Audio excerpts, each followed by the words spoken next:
One avec le mois de mars. On commence par la Classica dell'Union, donc une classique de type vallon, Pro Series, où s'affronteront donc des coureurs comme Antonio Morgado, Julien Lafilippe, Ugo D'Angelo, vainqueur sortant de Liège-Bastogne-Liège, Herald Nixon, Liam Schleck, Carlos Quintero, Jorge Alonso, Maury Van Sevenant, Schumann ou Fischer Black notamment.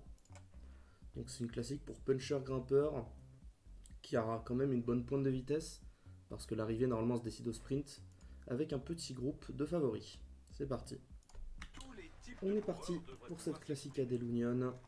Donc on entame la course colombienne qui est donc sur un gros circuit avec de très forts pourcentages sur la plupart des côtes. La côte finale est un peu plus calme mais plus grimpante, donc ça va être un peu plus dur quand même. L'échappée bénéficie généralement d'un peu de champ mais sans plus. Là on a une échappée assez conséquente avec du Jonathan Milan, du 10, Sergent, Masnada aussi, Jabal, Atstaik, Enao, Kor, Saenz ou Soren Krak Andersen. Est-ce que le peloton va laisser partir tout ça? Kunama et Saldana également, j'en doute. Déjà le groupe U10 Milan est repris. Mais Saldana veut partir quand même. Deux coureurs de plus n'ont pas l'air d'inquiéter le peloton. Là ça commence à faire un peu trop. Ça va reprendre les 4 coureurs qui veulent repartir quand même. Cette fois-ci on dirait que le peloton est plus calme, sauf l'attaque de Petrova Koch qui va sûrement reprendre. Ok, on a l'air d'être parti pour une échappée à 9 devant. Avec déjà le premier lâché. C'est une chute pour Goicoechea, mais sans conséquence. L'échappée est donc partie. On se retrouve au prochain événement. Premier événement suffisamment important pour être noté. On est à 32 km. Aurélien Kaiser, leader de la Lotto Soudal, ou plutôt de la Lotto Kiabi actuellement, est lâché. Il n'a pas l'air de revenir sur le peloton particulièrement. Aucun de ses équipiers n'est devant. Ça va être compliqué pour lui de revenir. Et on entre de toute façon dans le final de la course. Ouais, tous les lotos sont derrière, avec certains équipiers des autres équipes. Donc, on a une attaque d'Egan Plata, déjà devant. Un groupe de favoris s'est déjà un peu extirpé, mais c'est vite repris. Peneda qui en remet une. Ça reprend l'échappée, sauf Aztec qui est seul devant désormais. Peneda par contre qui est en train de vraiment appuyer. Est-ce qu'il travaille pour lui-même ou pour un leader? Il travaille pour Michael Valgren on dirait. Mais Valgren a l'air d'être dans le mal. Au fond du peloton. Donc on verra bien, on n'est pas encore arrivé à la côte la plus dangereuse.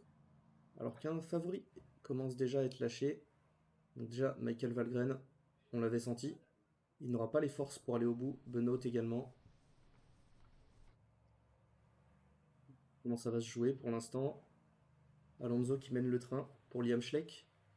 Encore Alexei Lutsenko en favori, Julien Lafilippe, Morgado, Nixon, Van Sevenant, D'Angelo, Schumann, Quintero, Fischer Black, Go qui d'ailleurs attaque le récent top 10 du Tour UAE. Top 10 très intéressant pour le coureur canadien et pour son équipe également, qui a connu une très belle place de bouteille d'eau également. Attention, la première attaque de Liam Schleck. Dès le pied de la côte finale, Antonio Morgado est dans sa roue. Alexei Lutsenko tente de suivre avec Niklas Schumann. Astaik et la reprise, c'est D'Angelo qui va mener la poursuite derrière. Mais est-ce qu'ils pourront rattraper les coureurs devant? Alors que Schumann contre et prend une petite avance sur le trio derrière. Morgado, il va à son tour, Lutsenko dans sa roue. Valverde n'arrive pas à revenir, Go également, Quintero non plus. Et devant, tout le monde commence à être un peu fatigué. On n'a plus vraiment l'énergie pour attaquer. Il va falloir tenir le reste de la montée. Derrière, Nixon, Umba, Yarmolenko, Fischer Black et Van Sevenant. Où est Julien Alaphilippe? Il est là. Il est avec Ugo D'Angelo et Thiago Tanti. À plus d'une minute déjà des 3 coureurs de devant qui vont se faire rattraper par le groupe Quintero. Ça fait un groupe de 7 désormais. de redoutable pour Et son voilà, l'attaque de Frédéric Gau, elle est de retour. Encore une attaque. 15 secondes, 20 secondes prises par le Canadien, 25 même. Derrière, ça roule pas vraiment. Est-ce que Frédéric Gau pourrait s'offrir une victoire de prestige ici, en Colombie? Quintero qui va attaquer également, dans l'espoir de le reprendre. Morgado qui va essayer de le suivre. On dirait bien que Gau va basculer avec 30 secondes d'avance, plus que 4 km. Est-ce qu'il peut tenir? Quintero et Morgado qui tentent de revenir derrière. C'est Quintero qui mène la chasse à fond. Morgado est une très très belle pointe de vitesse. Il va falloir faire attention à lui. Si ça rentre. Ouais, on dirait bien que Gau va se faire reprendre dans les derniers kilomètres. Il ne reste plus que 2 km des virages désormais qui séparent les coureurs de la ligne d'arrivée. 1 km 4. Ça va être lancé. Le sprint final est lancé par Morgado. Est-ce que Frédéric Gau peut revenir? Morgado tient bon, mais Gau va s'imposer sur cette Classica de l'Union. Très très belle victoire pour le Canadien. Derrière c'est Santiago Umba. Non, c'est Yarmolenko qui va régler le groupe des favoris devant Umba, Schumann et Lutsenko. Valverde, Tanti, Nixon, Finn Fischer-Black, Yemchek et l'ex-meilleur puncher du monde nous réalise une bien piètre performance. Julien Alaphilippe termine 16ème. Le podium final donc de cette Classica de l'Union avec la victoire de Frédéric Gau pour Canadian Tire. Des très très bons points pris pour l'équipe canadienne qui entame son chemin vers le World Tour. Derrière, Antonio Morgado prend une très très belle deuxième place. Carlos Quintero termine sur la plus petite marge du podium devant Yarmolenko ou Umba. Le PM finit meilleure équipe, mais ça n'a que peu d'importance sur une classique. On va se retrouver du coup sur la prochaine classique qui devrait être la Rutland Melton, classique plate et pavée.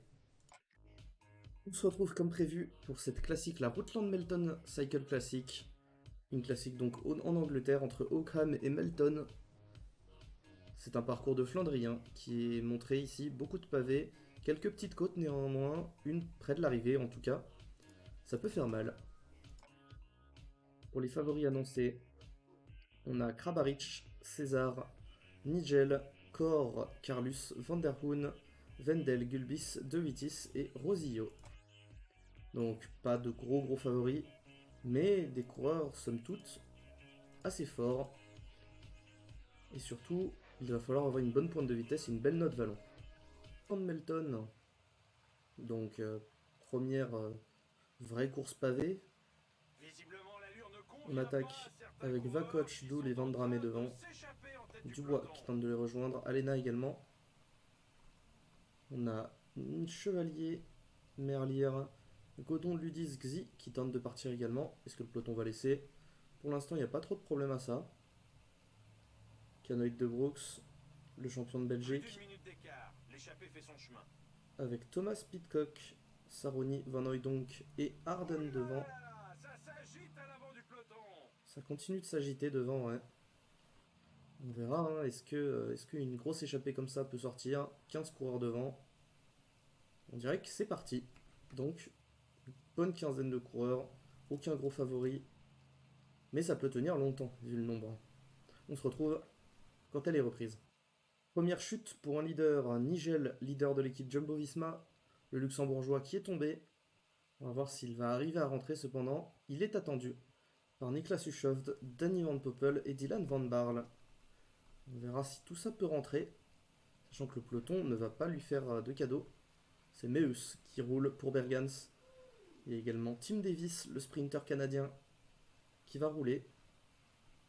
Balasco, le champion de Roumanie. Marco Haller.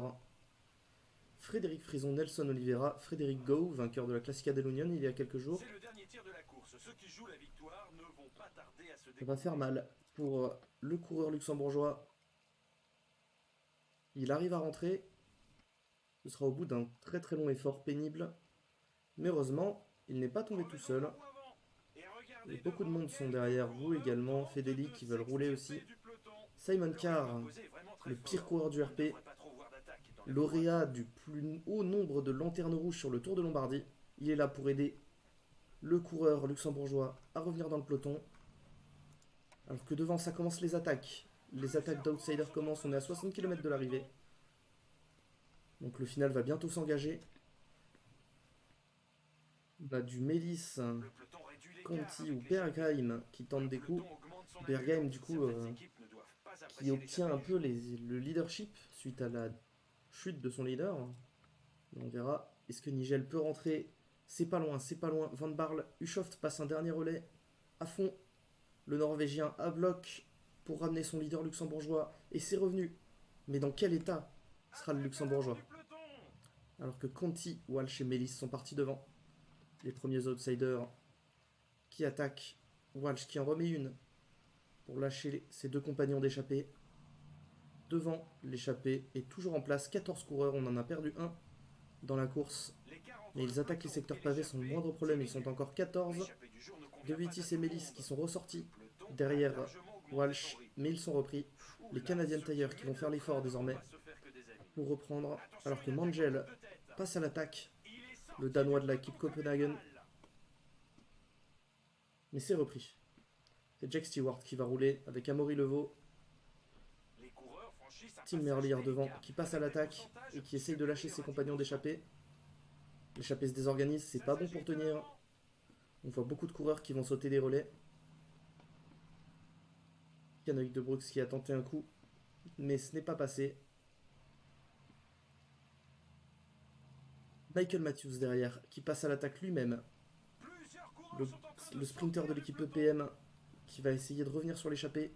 Toujours une minute d'avance à 27 km. Est-ce que l'échappée peut être prise?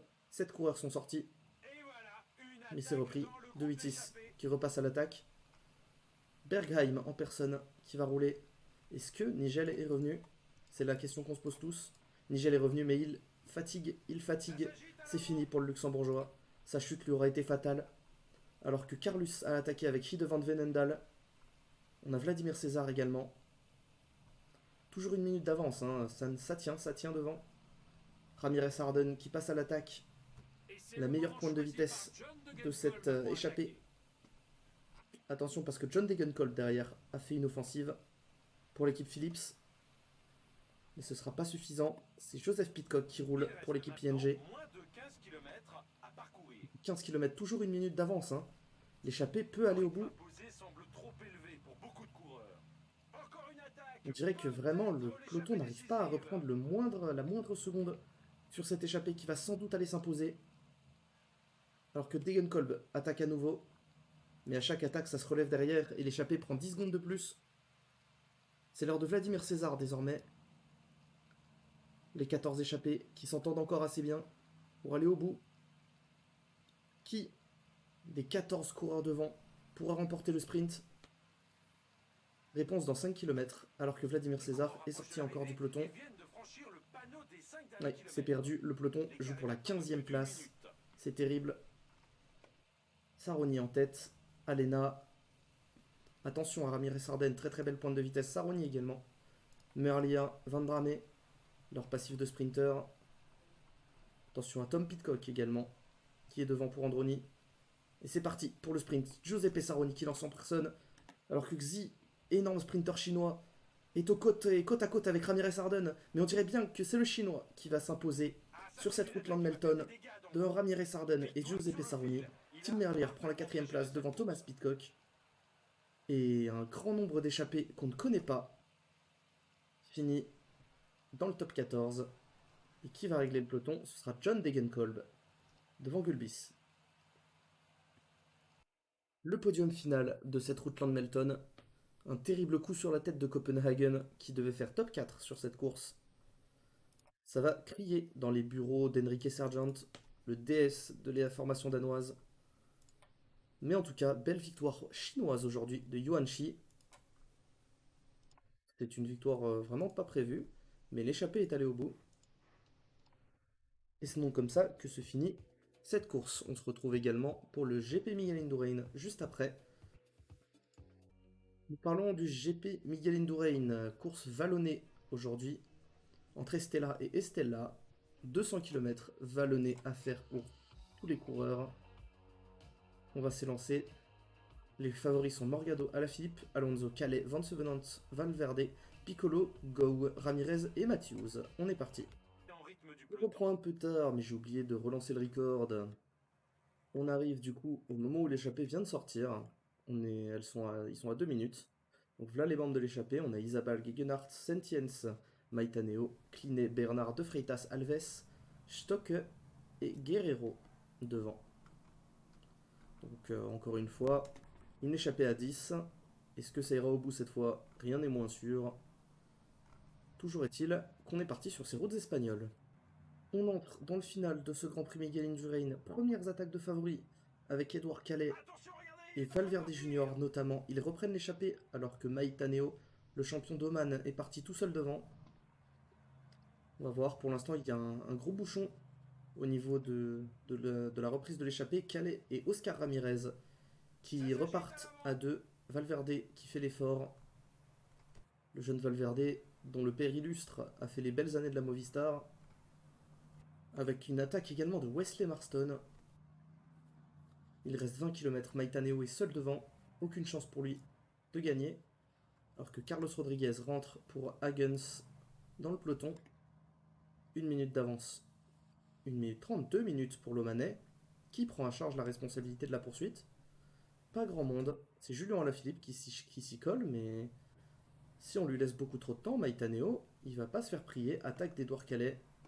Ah, ça c'est une attaque qui va faire des dégâts. Donc. Gotera qui tente de bouger. Walter qui bouge en personne pour reprendre le puncher français de la Festina. On a un groupe de 7 qui est sorti. Morgado, Alaphilippe, Go, Madouas, Kurt Nielsen qui tente de revenir avec Fernando Valverde. Derrière Espinar, le champion d'Espagne qui tente de revenir également. Vance Venant, Alonso, Piccolo, Ramirez, Matthews, tout ça, c'est derrière. La victoire est probablement devant. Mais attention au contre. Espinar qui a contré justement le peloton pour reprendre son compatriote. Marston et Ulissi qui reviennent. Marston qui a Frédéric Go devant. Go qui, de ce fait, ne roule pas. Il profite du travail des autres, puisque son coéquipier est juste derrière. Ça ne change rien pour lui qu'il revienne. Sa pointe de vitesse reste aussi bonne. Morgado est là. Attention, attaque d'Ibrahim Abba, le coureur de la Copenhagen. L'Ivoirien qui s'y colle également. Walter et Go sont les seuls à pouvoir revenir. Alaphilippe qui arrive et contre directement Antonio Morgado qui tente de le reprendre, mais c'est dur. Le puncher français qui a une dizaine de secondes d'avance à 5 km de l'arrivée. Morgado, le portugais qui tente de revenir également. Bas qui va faire l'effort pour reprendre Julien Alaphilippe. On arrive au mur final, 3 km. C'est là que tout va se décider. Julien Alaphilippe porte son attaque dès le pied du mur. Frédéric Go qui essaye de le suivre. Très grosse saison du Canadien actuellement. On attend de voir s'il peut contrer le puncher français pour aller remporter peut-être ce Grand Prix Miguel Indurain. Et Frédéric Go qui fait déjà craquer tous ses concurrents. Encore une victoire pour Canadian Tire. Encore une victoire pour Frédéric Go. Le Canadien est instoppable en ce début de saison. Victoire de Frédéric Go devant Antonio Morgado et Julien Alaphilippe. Biel Sardai, 4ème, le champion d'Europe. Diego Ulissi, 5ème pour Hagens. Walter, Fernando Valverde, Edouard Calais, Michael Matthews et Oscar Ramirez complètent le top 10. Quelle course de la part de Frédéric Go. Il a parfaitement économisé ses efforts puisque Wesley Marston était en train de revenir. Magnifique succès pour la Canadian Tire. Le podium pour Frédéric Go. 2 classiques gagnés en ce début mars. Il est inarrêtable le Canadien. Qui pourra le faire tomber sur les Pro Series et les Continentales? Il ramène énormément de points à son équipe. Ça va faire du bien pour la montée.